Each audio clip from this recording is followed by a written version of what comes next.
एक बुजुर्ग औरत मर गई, यमराज लेने आए। औरत ने यमराज से पूछा, आप मुझे स्वर्ग ले जाएंगे या नर्क? यमराज बोले, दोनों में से कहीं नहीं। तुमने इस जन्म में बहुत ही अच्छे कर्म किए हैं, इसलिए मैं तुम्हें सीधे प्रभु के धाम ले जा रहा हूँ। बुजुर्ग औरत खुश हो गई, बोली, धन्यवाद, पर मेरी आपसे एक विनती है। मैंने यहाँ धरती पर सबसे बहुत स्वर्ग नर्क के बारे में सुना है, मैं एक बार इन दोनों जगह को देखना चाहती हूँ।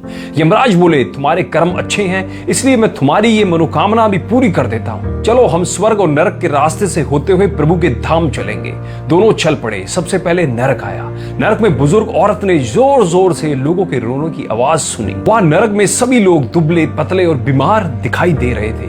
औरत ने एक आदमी से पूछा, यहाँ आप सब लोगों की ऐसी हालत क्यों है? आदमी बोला, तो और कैसी हालत होगी? मरने के बाद जब से यहाँ आए हैं हमने एक दिन भी खाना नहीं खाया, भूख से हमारी आत्माएं तड़प रही है।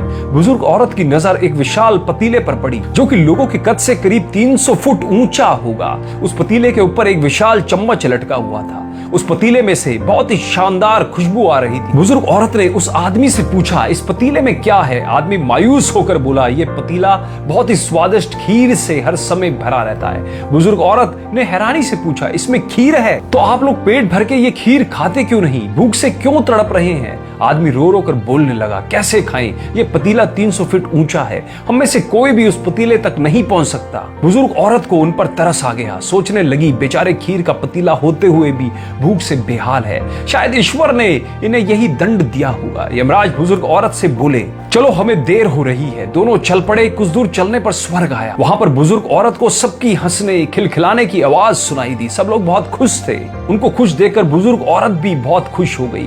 पर वहां स्वर्ग में भी बुजुर्ग औरत की नजर वैसे ही 300 फुट ऊंचे पतीले पर पड़ी जैसा नरक में था।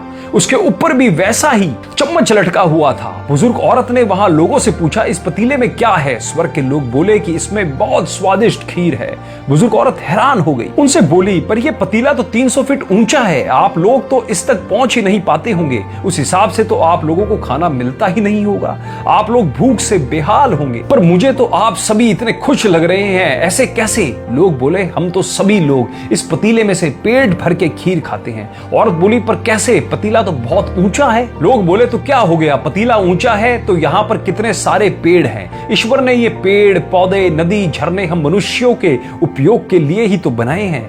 हमने इन पेड़ों की लकड़ी ली, उसको काटा, फिर लकड़ियों के टुकड़ों को जोड़ के विशाल सीढ़ी का निर्माण किया। उस लकड़ी के सीढ़ी के सहारे हम पतीले तक पहुंचते हैं और सब मिलकर खीर का आनंद लेते हैं। बुजुर्ग औरत यमराज की तरफ देखने लगी। यमराज मुस्कुराए और बोले, ईश्वर ने स्वर्ग और नर्क मनुष्य के हाथों में ही सौंप रखा है। चाहे तो अपने लिए नरक बना लो, चाहे तो अपने लिए स्वर्ग बना लो। ईश्वर ने सबको एक समान हालत में डाला है। उसके लिए उसके सभी बच्चे एक समान है, वो किसी से भी भेदभाव नहीं करता। वहां नरक में भी पेड़ पौधे सब थे, पर वो लोग खुद ही आलसी हैं। उन्हें खीर हाथ में चाहिए। वो कोई कर्म नहीं करना चाहते, कोई मेहनत नहीं करना चाहता, इसलिए भूख से बेहाल है। क्योंकि यही तो ईश्वर की बनाई इस दुनिया का नियम है, जो कर्म करेगा मेहनत करेगा उसी को मीठा फल खाने को मिलेगा। दोस्तों, यही है आज का सुविचार। स्वर्ग और नरक आपके हाथ में है। मेहनत करें, अच्छे कर्म करें और अपने जीवन को स्वर्ग बनाएं। कहानी अच्छी लगी हो तो कमेंट और शेयर करना ना भूलें। जय माता की।